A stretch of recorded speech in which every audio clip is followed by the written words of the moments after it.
welcome back. Cage Kiplinger, Logan Hubert. This is the KNL Sports Huddle, episode number 60.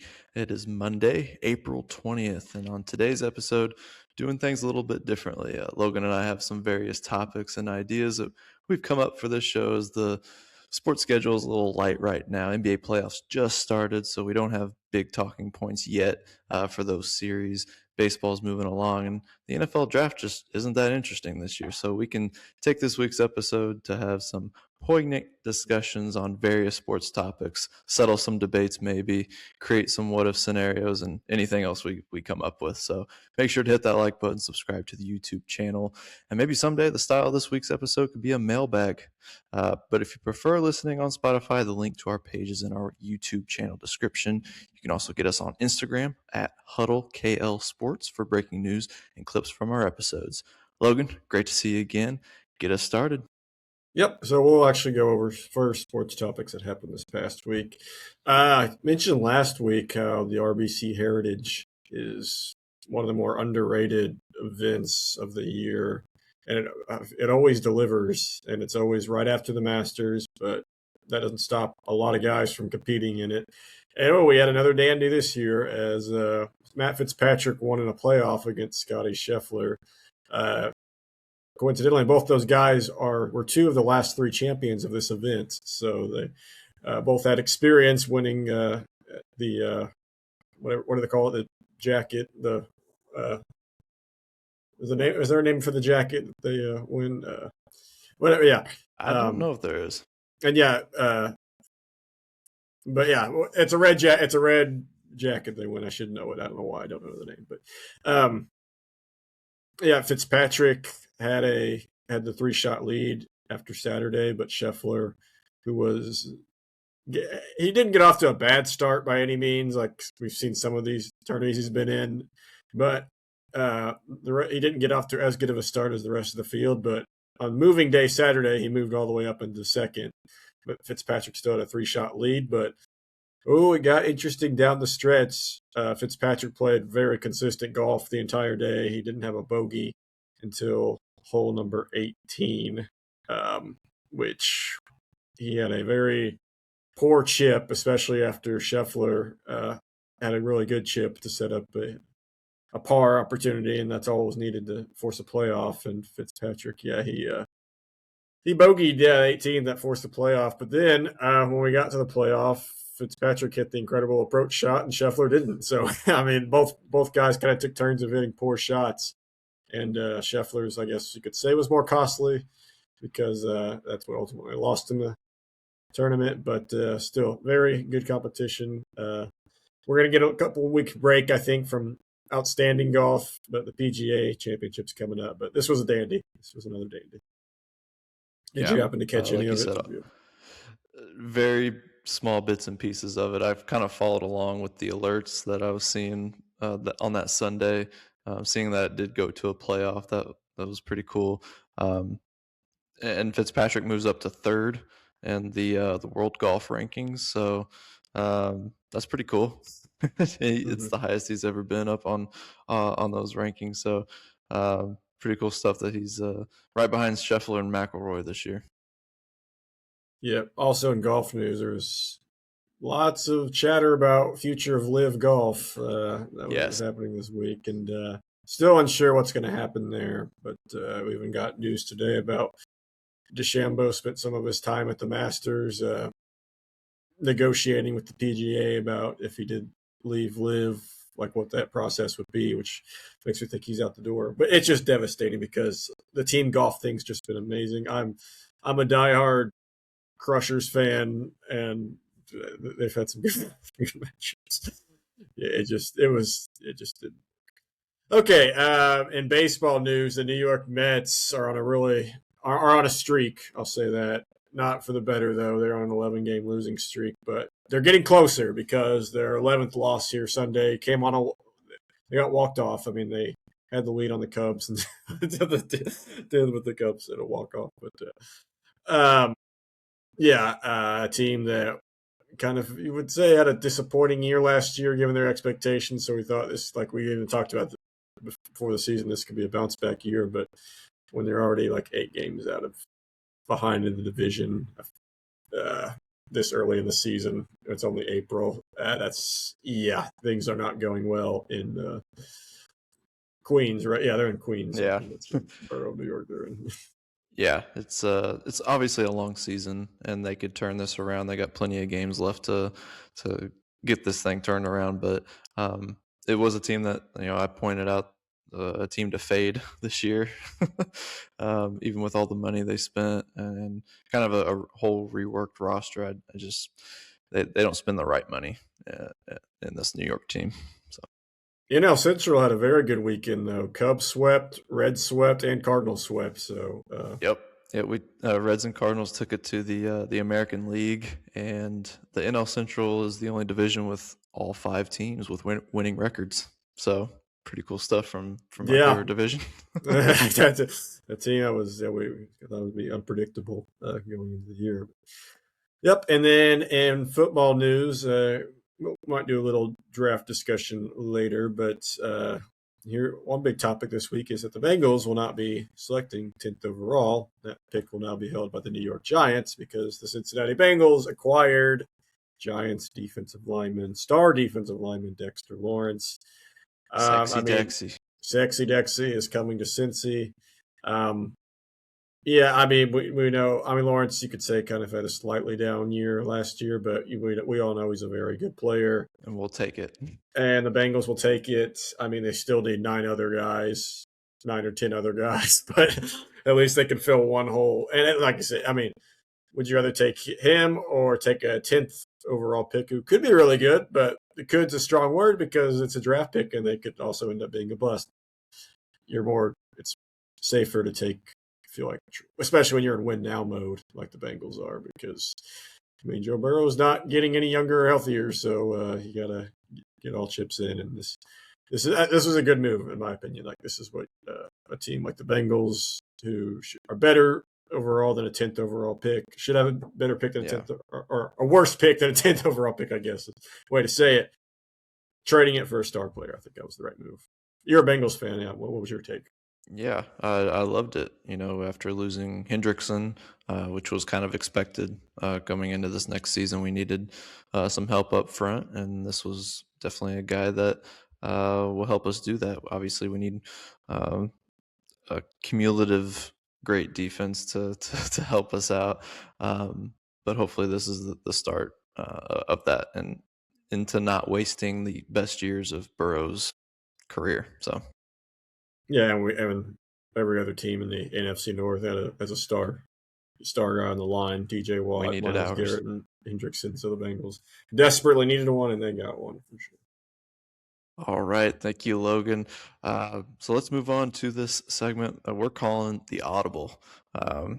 Obviously, it's very fitting for this week's segment, as we're just going to be taking a bunch of different topics, a grab bag toss of topics coming into this episode, because like we said, the sports schedule is kind of light right now. Obviously the NBA playoffs, it's like just getting started. We don't have enough games. Early. We had a couple cool results, but it's too early to dive in, I feel like.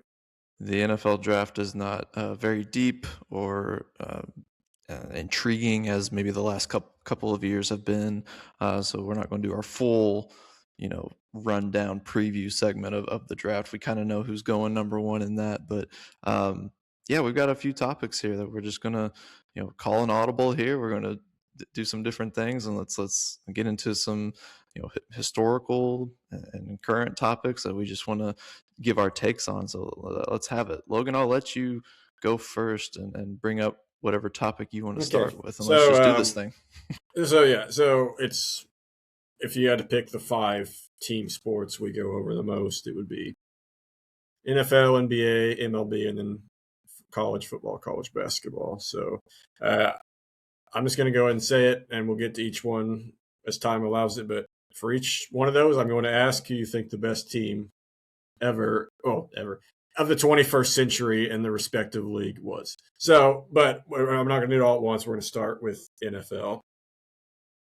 NFL, yeah. And it's I feel like I hear this talk a lot in the NBA college football and basketball all the time, MLB a little bit, but NFL, as popular as the NFL is, I feel like this isn't a topic of discussion very often. Like picking who was We move the on best. quickly in the Yeah, NFL. We're just on to the next season. We don't really look back. no. So I want to take time and think about it. Like, who would you say is the best team? And I said 21st century because we're not nerds. We did not, and we were both born in 2000, I believe. So we're going our lifespan, and we did not watch a lot of. We didn't watch film on all the 90s, 80s, 70s teams. So we're just going to start in the year 2000 to present. So, oh yeah, I'll let you begin. Who teams that first come to mind when you think of the best? Uh, the Buccaneers with Brady and Gronk. They had a really good defense too on that squad. That's one of the first teams that come to mind. The Ben Roethlisberger Steelers teams. Those are pretty dominant. Good wide receivers, great running backs on both of those. Yeah, those are none of the Patriots teams actually come to mind because they never.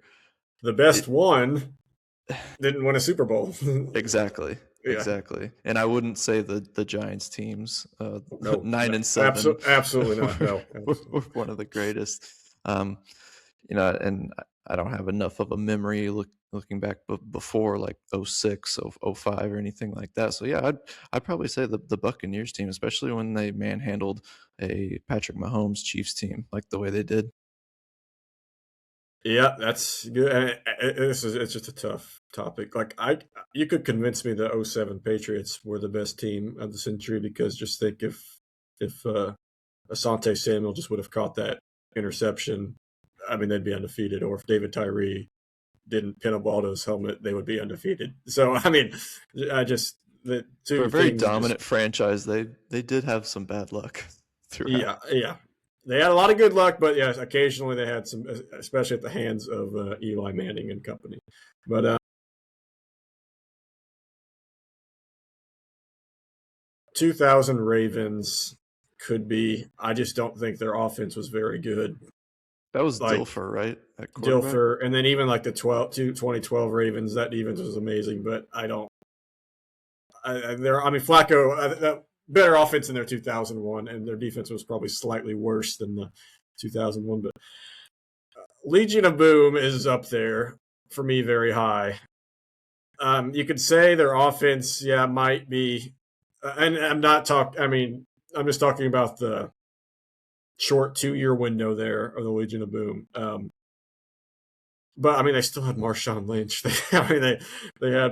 I know Russell Wilson probably wasn't at his prime then, but I mean, still very good quarterback. But I mean, what they did to the best, historically the best offense in NFL history in the Super Bowl made them look like a bunch of fools out there in the Super Bowl. And then if they would have just handed it off to Marshawn Lynch, they would have two-peated. They would have won back-to-back Super Bowls. So I think if I had to pick, because I would, like I said, I would pick the '07 Patriots, but I feel like I have to pick a team who won the Super Bowl. I think I would go Legion of Boom. But the Chiefs teams, I don't know. I don't know if any of the Mahomes Early teams that ones, like, did the early ones have really good defenses? Like, I don't think they've ever had a really, really good defense. I mean, they've had some years they've had mediocre defenses and won. I don't think those teams are, but they've had a couple of teams that were good defense. yeah, that's why that Buccaneers team is one that actually comes to mind Both first. sides of the ball. Yeah. Yeah, yeah, Mhm. and because when you mentioned, I did think of the Seahawks teams, but I always looked at their offense as maybe one dimensional at times with Marshawn, but they had some good receivers, I think. So that's a good. I would say that or the Buccaneers team if we were going by just off of championship teams. Honestly, but yeah, just one last thought. Another good Patriots team was the one that lost to the Eagles. Uh, you could maybe even argue that was their best of the 2010s. I think they went like 14-2 that year, and were just dominated everyone.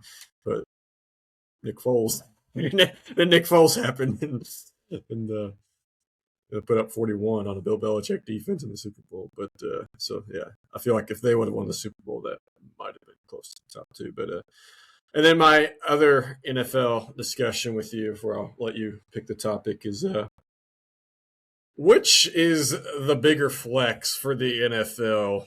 So the draft is this week. Is the bigger flex that there will be over 600,000 total fans at this event over the 3-day period, over 200,000 fans just there on the first night alone, just to hear people's names called and walk up on a stage? Or that there is a whole primetime TV event that's coming up in a few weeks that's just a schedule release? What do you think is the bigger flex? What do you think is? I would say the bigger flex would be that many people showing up for a draft. Um, I love the NFL, and my Colts could be going at a top pick, and I would never want to go. It I mean, just how much are these tickets going for? Just to stand in a crowd and wait for probably a long time in between picks. Just that, and just if in, you in, in real time, it would probably the feel really and the long. overhead shot, there's people just. I mean, they could maybe hear. I would assume they have a great speaker system there, but I mean, you need binoculars to see anything that was going on, and it's not like you're elevated; like it's just a big flat surface. So Yeah, I don't think it's as big of a flex that they've got the whole TV special for the um, schedule release because I don't think many people will actually tune in. That'll be something more that we just catch on our Instagram feeds. yeah, but there are. I mean, the fact that like they have a whole show for it. I mean, that's. But I would agree with you that the amount of people that show up, and it's in Pittsburgh this year, and in previous years it's been like. I think the Midwest helps because it's been in Detroit and Green Bay the last 2 years Yeah. as well. And, just the Big Ten country, like a lot of passionate football fans there. But yeah, okay. Those are my NFL topics. I'll let you go ahead and take the floor for another discussion. Yeah, this one is kind of an all sports discussion. So this topic has kind of come up recently with March Madness and the Masters. It seems to be coming up on my feed of my social media a lot. People asking the question of what's the best day on the sports calendar. Mm, To me, it's really not even close. The best day on the calendar is the first Thursday or Friday of the NCAA tournament. Now, it might be a little bit recency bias, but some people have mentioned the Super Bowl Sunday, Masters Sunday. Super Bowl Sunday, I cannot get on board with because It it's is. one game. It's actually not very high up on my list at all. It's No. one game. It's the last game of the NFL season, so you have nothing to look forward to in that sport. Um, with the NCAA tournament, you've got games from, just speaking on Central Time, 11 a.m. to nearly midnight, multiple TVs going, constant upsets, buzzer beaters, and with that much quantity, you're almost guaranteed great games. And nothing else in sports really gives you that kind of volume and chaos at the same time. And every single game matters. I mean, these are one and done. The stakes are super high. It's win or go home. You just don't get that with across as many games in a day as you do in any other sport on the calendar. So that would be my choice. What do you think? Great discussion. Yeah, to bag on more on the Super Bowl is that I like to just watch. I want to watch the game, especially since commercials have declined over time. I just want to watch the game, but there's so much other crap you have to get through in the Super Bowl that just drowns it out. Like you said, it's the last. There's only one game.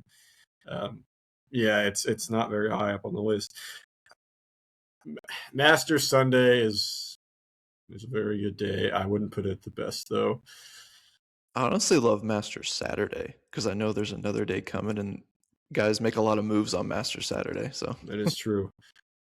Really, that was the story this last year. You could argue Saturday was better than Sunday. mm-hmm. There's days around Thanksgiving that have gotten really good lately because we get obviously we get NFL on Thanksgiving, but they've also kind of starting to do other days now too, Black Friday and that. I don't know. I remember there was a specific day sometime around that, like this year or last year, where I was like, okay, this is up there for the best sports day because you have that meaningful college football, like rivalry season. There's always that one weekend in September, like earlier in the Okay, year, yeah. where there's just like Early in the loaded. year was all kinds of college football games, yeah. But also because I'm a big college basketball fan, that's when like the big in season tournaments are like they're taking place at Thanksgiving week. So yeah, that Maui. combined with the two football um, things, and yeah, I mean that's up there too. And then it a good and an early November day when there's good football and a World Series on at the same time. That's also a peak. That's also peak. So if you're going for just all day like stakes, all high stakes, March Madness, Thursday, Friday for sure. But if like you want a variety of stuff, I think it's one of those days in November, early November or late November, where you'll either get football and peak baseball, or like closer to peak football and then basketball too on top of that. Yeah, there's one day that comes close, and like you never know what day it's going to land on, and it doesn't always happen. But in late October, sometimes early November, um, the sports equinox, when the NFL, NBA, MLB, and NHL all have games on the same day. It's a pretty cool little thing that And those are the sometimes best. happens. So Those are by far the best regular season NBA games at the beginning. One because yeah, the teams still somewhat care to put on a performance to get people in the seats for the upcoming season. So yeah, the NBA is a exactly. little more meaningful then. So yeah, yeah, that's it. But yeah, yeah. So that's my answer. I would like to give one answer, but to be specific, yeah, I want to give two different answers. But okay, sticking with football for me, we're going to start with college football. I think this is an easier discussion. Best college football team of the 21st century is 2019 LSU. Is there a debate? Like I feel like that's the question for me. Is there a debate? Like, could there be a team that would? I'm not a huge purist on the 2000s era of college football. You would be a better expert in that than I am. Would No, any of those teams, and was USC's title technically vacated? we're going to count it. Yeah, I know. When we We're get to gonna college basketball, We we'll don't take go over titles away. Louisville won the title in college basketball, and USC has their title. Yeah, that's a good one. Liner, Reggie Bush, um, the Vince Young Texas team, the Troy Smith. Miami had a good team early on too. Yep. Troy Smith and the Buckeyes. Yeah, there were some good ones then, but I just think with football, you have to keep it more modern because the game now is just so much more evolved, and teams are so much better offensively, and to that point even better defensively because they have to be. So yeah, 2019 LSU is a tough one to beat. Like 2018 Alabama, was that or was that Clemson? Yeah, that era just goes through my mind. I guess I know Alabama, it just Clemson. yeah.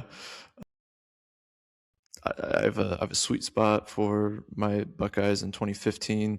Just how fun that team was having. They were a fun team. I don't know if I wouldn't put them towards the top though. I do. They were a fun. They were one of the more. I think they were the funnest team to watch till 2019 What LSU. about In this my IU opinion. Hoosiers team? I mean, I still don't think people give them enough credit. Like, oh, LSU would smoke them. I don't think so. I don't think it would. I think it would be a lot closer than people think it would I be. agree. We even saw what, and people are discrediting him, but what Ty Simpson just said like a few days ago was correct, where he said IU's defense didn't do anything special. Like we knew exactly what they were doing. They were just that good. Like that's just how good they are. Like they did nothing special. They were just dominant in everything they did. I've never seen a defense.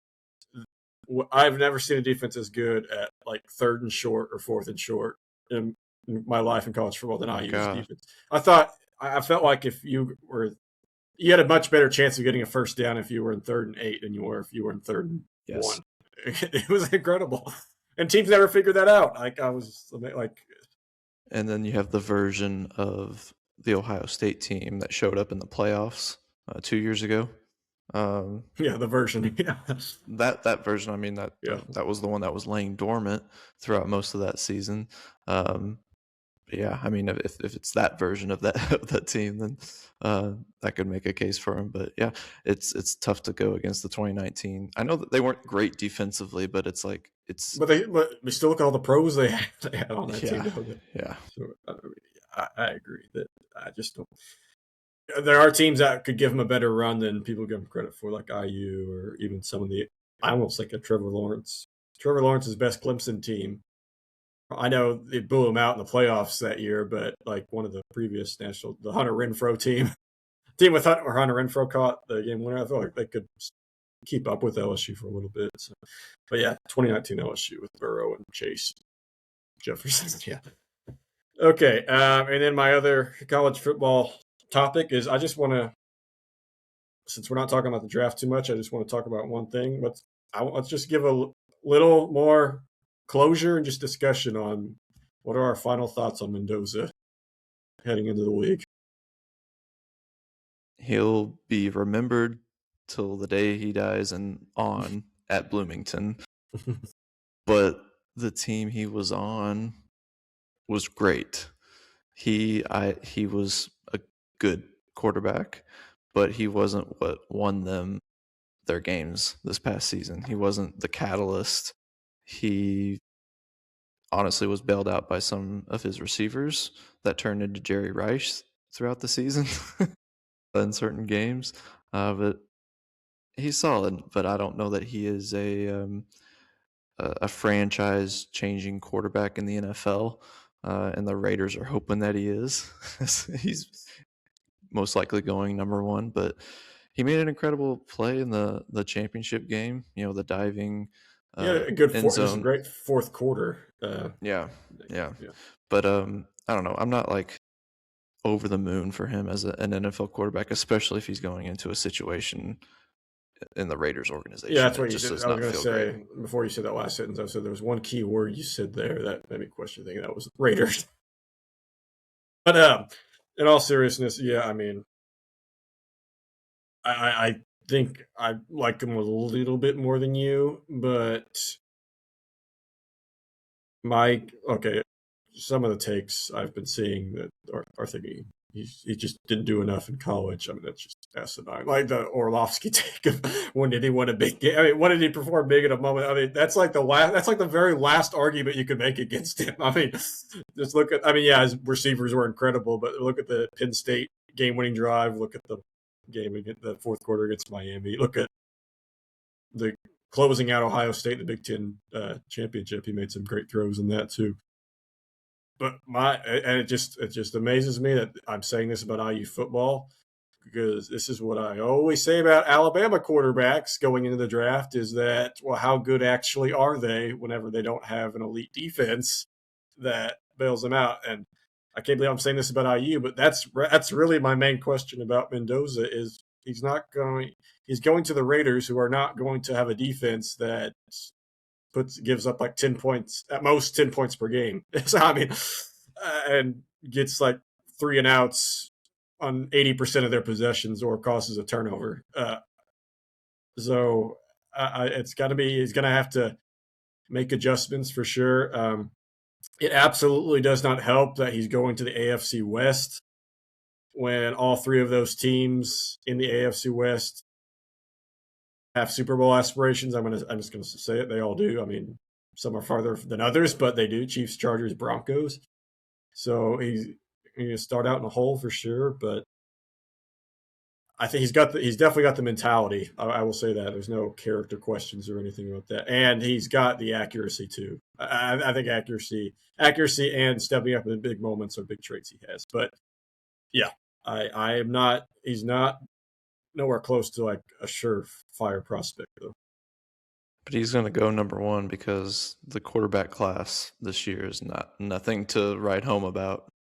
And that's one of the main reasons I just don't care about this draft class at all. And it's nothing to do with Mendoza. It's got to do with everyone else who's not Mendoza. Yeah, because last year wasn't a great quarterback class, but there was so much intrigue with Shedeur. Where was he going to go? And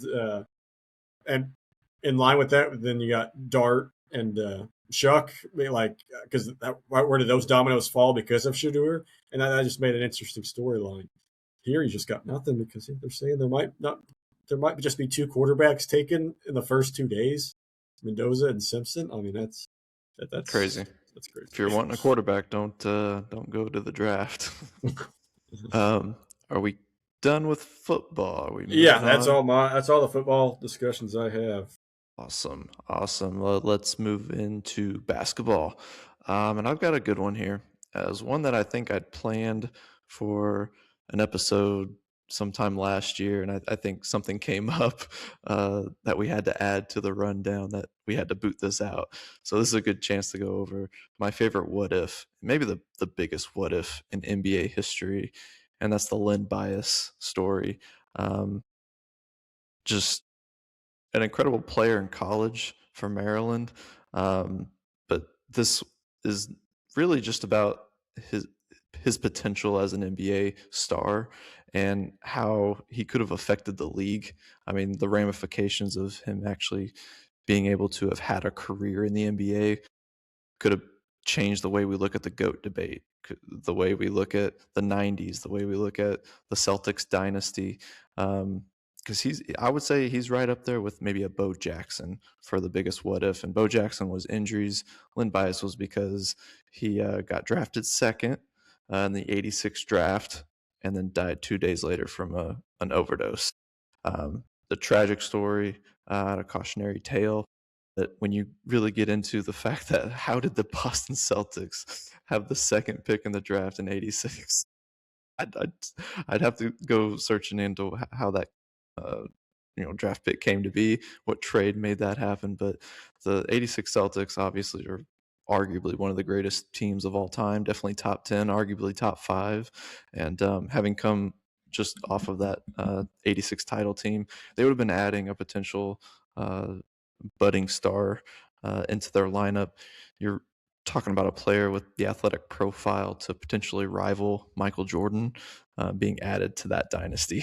So the ripple effects of this would have been the Celtics dynasty could have extended their dominance into the 90s, which they basically disappeared in before they finally brought in the big three in 08 to bring that title in 2008. But in the 90s, it was not a great time for the Celtics. Larry Bird's career could have been prolonged with less wear and tear at that point, right around that 85-86 season. That's where he really started to have the back problems that started to deteriorate him throughout the back half of his career. And I think his last season was 91-92. He could have played to the mid-90s. And then the big one, the Michael Jordan legacy of it all. I would have to assume that Jordan doesn't win 6 titles with Len Bias in the league, just because it adds another obstacle in the Eastern Conference. And a pretty tough Eastern Conference in the 90s when you think about the Patrick Ewing Knicks, Reggie Miller Pacers, like even Alonzo Mourning, Tim Hardaway, Miami Heat teams, very physical type of basketball in the 90s. And you add someone like Len Bias, could have been the guy to build around for the 90s Celtics teams that could have made it to a title or two, which would have blocked Jordan from getting as many titles as he did. And again, would have changed the conversation around the GOAT debate. We wouldn't be saying Jordan 6 titles, LeBron 4. We could be saying Jordan 4, LeBron 4. Just to me, one of the biggest what ifs. What do you think about this?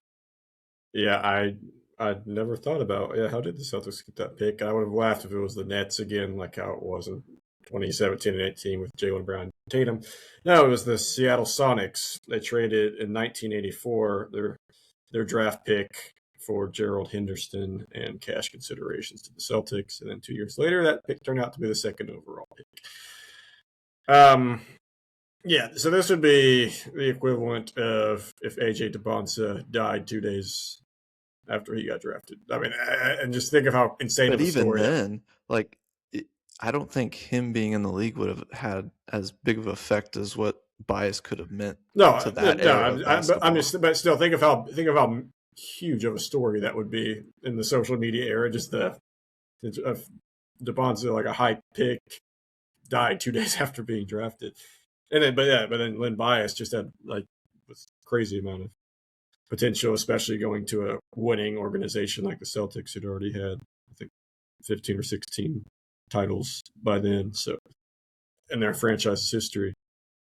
So, yeah, I mean, it most likely would have, but I mean, you got to take into consideration too the moral side of this. Well, let's say he didn't overdose, but would he still have these issues? Like, would he still have these drug issues? Would his head be all the way in it or not?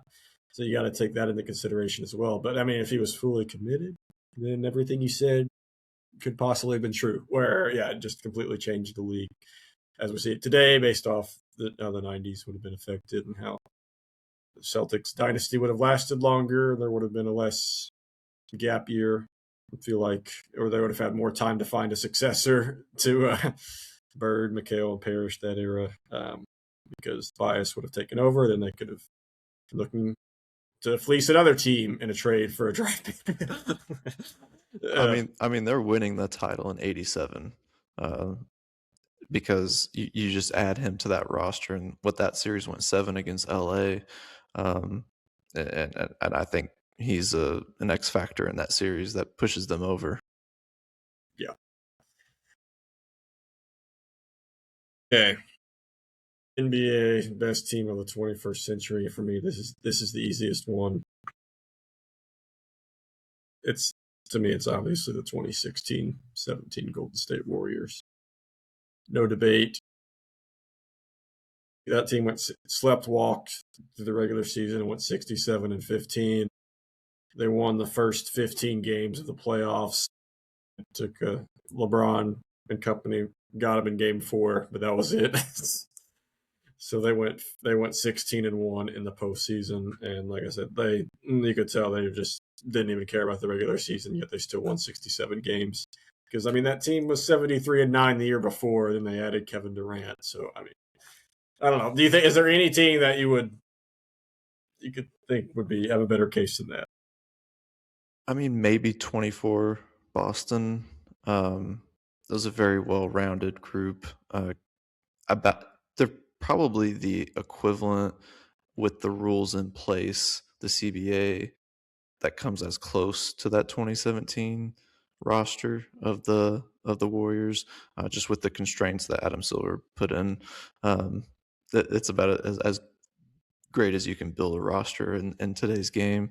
And probably the reason why we're getting different champions in every season.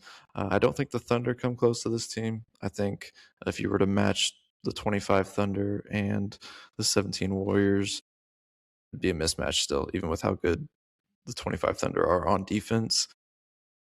2013 Heat, that's definitely up there. It's LeBron, D Wade. I mean, it's. My hesitation is that he had Irving and Love in that 2017 series, and the Warriors made quick work of them. And then by 2013, Dwayne Wade's still a great player, but he was definitely not at his peak anymore.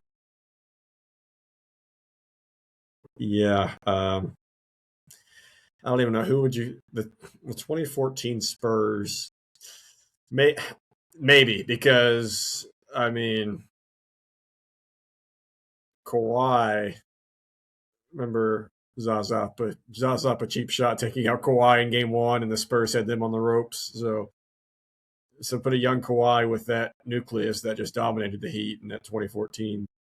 To me, that would probably be their big. I mean, a team that might get them in a 7-game series, but I'm saying might because there's no guarantee, because the Warriors would still be favored, which to me puts them as the best team this century. I don't know. I mean, maybe a Shaq Kobe could be interesting because the Warriors wouldn't have anyone to guard Shaq, but the Lakers wouldn't have anyone to stop the firepower of Curry, Durant, and Thompson on the 3-point line. I just don't think they'd have enough offense either. I mean, you'd be relying solely on Kobe and Shaq to do all your work offensively. Yeah. I think they'd have to play all 48 minutes to beat this team, and Shaq is going to get worn down. Shaq versus Draymond would be entertaining, very entertaining. Draymond would probably foul out, though. I would say I don't think Draymond would do very well in this series. What do you think about 04 Pistons? Just straight up not best enough defense. star power on offense. Yeah, because yes, they would probably play the best defense of anybody against the Warriors, but you can only do so much. Yeah. Where eventually you're going to have some sort of offense to beat them, and not just the Pistons just didn't have enough. But very fun team because team was strictly defense. Bill Ups, the Wallace guys, and Hamilton and Prince. Yeah, that was a fun team. Okay, this was a discussion I was seeing going around social media, and I want to bring it here. Okay. Current NBA players. How many current NBA players in this NCAA tournament could you have put on take one player for the NBA, put them on a 16 seed, and they win the whole tournament? How many current NBA players could you do that with? Wemby, Jokic,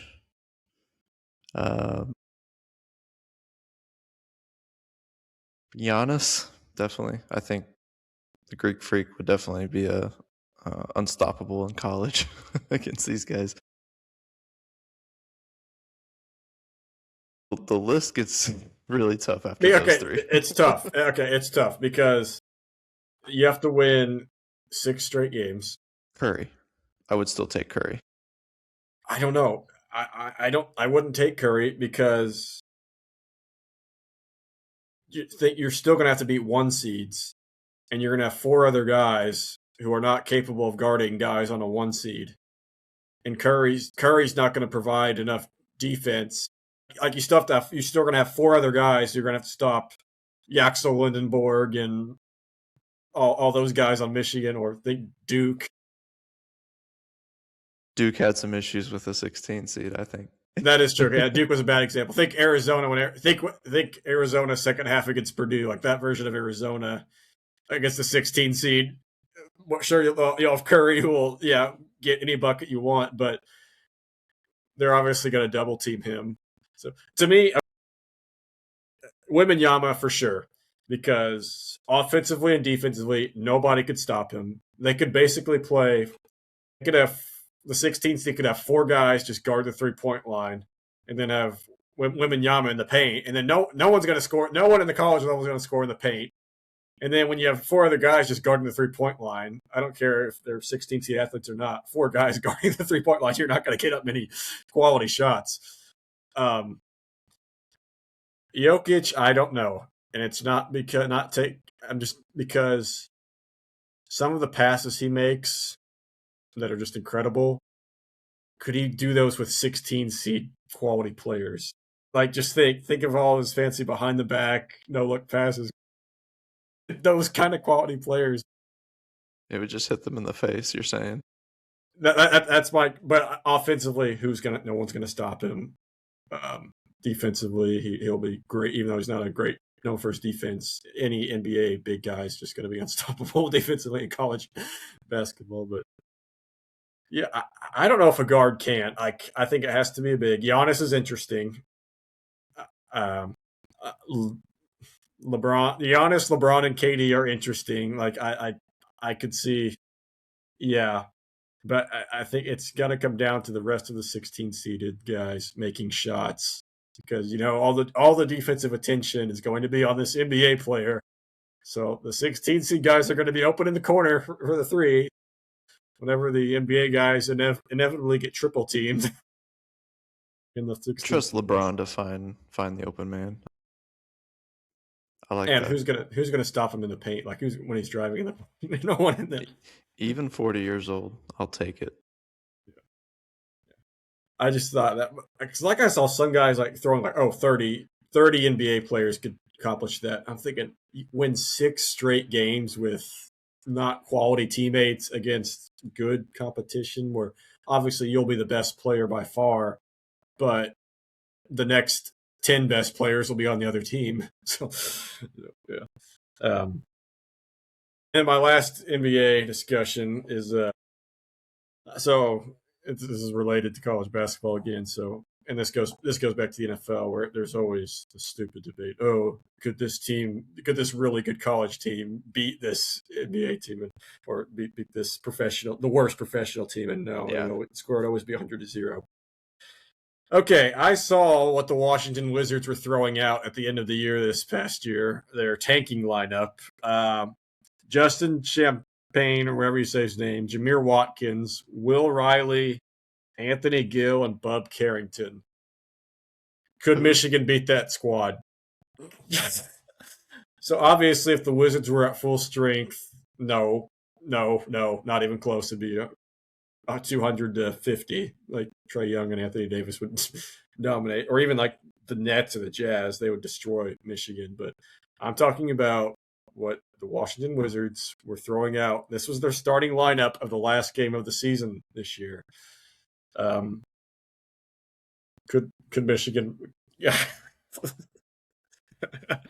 Why are you doing this to me? No, I will still take the NBA team no matter how far down the bench, just because you're going to have NBA level coaching, whoever that may be. I don't even know who their coach is in Washington, but these guys made it to the league for a reason, and you can't say the same about Michigan's players. You don't know if all those guys are going to be able to be NBA level talents, everyday players, and yeah, I would think they would at least be able to, come up with a game plan to beat some college kids. Yeah, I think I'd still. I would say I would go NBA. I think it would be close because the guys I named were not superstars in college. Like take Will Riley for example. He's a rookie. He was on Illinois last year. He was a good player, great player for Illinois. He was not their best player by any means. He was just kind of drafted because he was a raw prospect that showed like NBA potential. So he's just a year removed from college. So that's why. And then you got these veteran Michigan guys. That's why I think this would be I think it'd be a close game. Like this is as close as you could get to the college, because we all know Michigan is we'll discuss a little bit. Michigan's one of the best college teams we've seen in a while. And this is one of the worst NBA rosters, worst NBA starting fives I've seen in a while. So I think it could be close. All righty. You can take the next discussion. All right. We're going to go baseball. I don't know if you have any baseball discussions, but I got the big one. I got the big one. All right. We've talked about it, not at length, but we've mentioned at times, I think in certain episodes last year, but should PED users, that steroid era, should they be allowed to be inducted into the Hall of Fame, the Baseball Hall of Fame in Cooperstown? There's clearly like two guys that jump off the page and you think about when you think about the steroid era, and the guys that kind of were the poster boys for that. And that's Barry Bonds and Roger Clemens. One hitter, one pitcher. Bonds obviously being the home run king at 762, and then 7 MVP awards. Roger Clemens with 7 Cy Youngs. Both of those guys have the most ever in each of those accolades. So those guys aren't like your borderline, inductions. These are like probably the greatest ever at their positions. And I think they should. The reason being is because I think you can't tell the story and the history of baseball without mentioning this era. You can't just forget that it happened, especially when the MLB benefited so heavily from this era. The late 90s, early 2000s, you had massive attendance growth.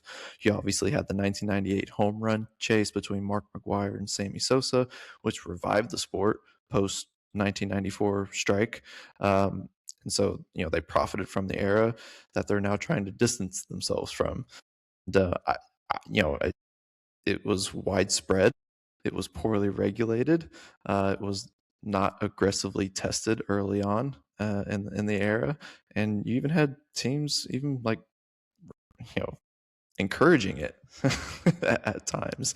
So like it's the Hall of Fame precedent. The Hall already includes players linked to amphetamine use, greenies, players with character issues. So the Hall has never been a pure morality museum. So there's an imperfect history of Major League Baseball. Obviously, the color barrier and everything related to that beforehand. You've got some real racist bigots from the 1800s in the Hall of Fame. So I don't think we should completely eradicate this whole era that was so important to the game, even if there's an asterisk to it. And I think the best way to do it is actually to have like a steroid era wing of the Hall of Fame museum. This is where you could put all of the plaques, the Hall of Fame plaques. You put them together, and so you do that. You recognize the talents that they were and their accomplishments, but you also be able to tell the story of that era and put those players into context. The other thing is that, I mean, their names have kind of been dragged through the mud so much now that even when they are in the Hall of Fame, they'll still have their critics.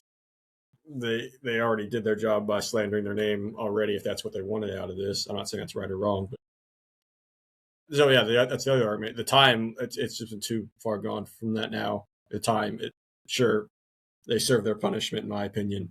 You can put them in. They'll still have their critics. They'll still, people put an asterisk by their Hall of Fame induction, but whatever. Yeah, I mean, that's like you said perfectly. The story of baseball, like Sosa, McGuire, Bonds, Clemens. I mean, those. I mean, yeah, that's what got people to tune in. Those guys hitting and pitching, and yeah, I'm fully on board putting them in the Hall of Fame. Pete Rose should be in the Hall of Fame too. Right. That's Different reason, different reason, but yes. Well, Shoeless Joe should definitely be in the Hall of Fame. He's no, his case is still relevant today. That's too close. That's too soon. That's too soon. The one thing that really sucks though about that era is, I think the one guy that it hurt the most historically is Hank Aaron, because Bonds beats his home run record by seven. And if Bonds doesn't have that like 4 or 5 year stretch where he was clearly juiced in the early 2000s, that record is still easily Aaron's. And we look back, because I think when we talk about greatest players ever, we go to Babe Ruth, Ted Williams, even Albert Pujols, I feel like comes up before Hank Aaron, Willie Mays, and then obviously like Barry Bonds and the steroid era guys. But like Hank Aaron really got gypped because of that era, when he's technically still the home run king if we were to take the steroids out of it. And you put them in the Hall of Fame not by comparing them to previous eras. Like you put them in the Hall of Fame because of what they just did at the time. Like how dominant they were at their present time. Bonds was dominant at his time where there were other guys on juice. You don't put him in because he's the home run king. No, like I feel like that is disrespectful to guys who weren't on who did things fairly and weren't juiced up. Yeah, I think you have to do something extremely, extremely egregious to be banned from the Hall of Fame forever. like it, or like killing someone, like murder, like a crime, like a legitimate felony. But even then, I mean, did it hurt your play? We'll do MLB now, then we'll do college basketball last. So MLB of this century, so starting in 2000, I think that was the Subway Series. Now, the Dodgers coming off a win against the Blue Jays. Just talking World Series teams, obviously. Best baseball team since the clock struck 2000. Yeah, it's probably the Dodgers. It's probably 20. I mean, I'm trying to think of a team. Do any of those Yankees? I know they peaked in the late 90s, but any of the 2000s? Yeah, so basically you'd be taking 2000 or 09. Yeah. 09 was pretty good. That one would have had A-Rod on it, and Robinson Cano to join Jeter and those guys. So yeah, that one's a really good one. Red Sox 04, 07. Those are the one that broke the curse in '04. That's a pretty special one. When you have Pedro, you have Manny, Big Papi. That's a special one. Yeah, I'm thinking of 2010s era. Who we got? Red Sox and Giants had some good squads during those years. Don't know if you put them as the best. Maybe the first Giants one, because that's when like Lincecum 2010. still would have been like pretty good, and Yeah. you have him and Matt Cain in that rotation. So yeah, Astros trash can team. not not But doing it. but they're given the advantage. Well, then would you put them over the? Yeah. Okay, our last discussion for best team. We're going to go college basketball. The most recent season to conclude. So we've had our most recent champion out of the 5 leagues we've talked about. This one, this one could go a number of different ways, and this one's similar to the NFL, where you could go a number of different ways here. You want mine first? Sure, go ahead. Yeah. So you said college basketball, right? So Yes. I don't just start talking about some. I would have to go with the UConn team under Dan Hurley with Stephon Castle, Klingon. That team, just from like the eye test, that was probably my favorite my favorite team to watch. They won every game by double digits in the tourney. They only lost 3 games all year. I think it was all just Big East teams, when the Big East was just beating up on each other, but they still only lost 3 times, and they won everything else. Number 1 overall seed, beat a very good Purdue team by 15 in that championship. Had 2 top 10 picks who are already good players in the league, and Donovan Klingon and Stephon Castle. Who else is Caravan, who great college player, like one of the greatest college careers definitely ever. one of the greatest college careers ever. Tristan Newton, who you could say was their 5th best starter, and he won pretty sure he won the Final Four MVP. And then Cam Spencer as a veteran, and then they just had a whole depth on the bench too. Like, I mean, it was, like I said, Purdue had a great team that year, but when you looked at that lineup, it was clear Edey was the best player, but the 2nd through 8th best players were all on UConn. It was true. Yeah, they are very close. They're up there. Like, I'm having a hard time deciding. They're up there. I think they slightly. I'm going to say Michigan's up there, but I think UConn slightly edges them out just because the Michigan guys are unproven in the league so far. And I was not inspired by their national championship performance. I think if they would have blown out UConn, then I would have said yes, they were up there because they won every game by double digits and dominated. But they played a very ugly game of basketball in the national championships. My other teams I threw up there: Anthony Davis, Kentucky team. For sure. That team only lost twice all year. Once in the SEC tournament, and the other the Watford shot for IU. Dominated the college basketball field. Obviously, Anthony Davis had several other pros. My only question with them is that was all freshmen. And yes, they did not play like freshmen. So, like, if you put them against a veteran UConn, like 2024 UConn team, how good would they have been?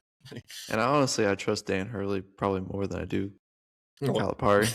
So. Yeah. And my other 2, 09 North Carolina with Hansbrough. That team dominated the tournament. I think they won every game by double digits, the number 1 overall seed. And then 01 Duke. That team had a lot of NBA players on it. 01 Duke. Battier, Dunleavy, Boozer, and I think they're the number 1 overall seed as well. So, but I did not watch them. I was only 1 year old when they played, so I can't say that. I'm just looking at how they finished the year and the guys on that team. I would say they're up there, but my eye test would probably agree with you and say 2024 UConn.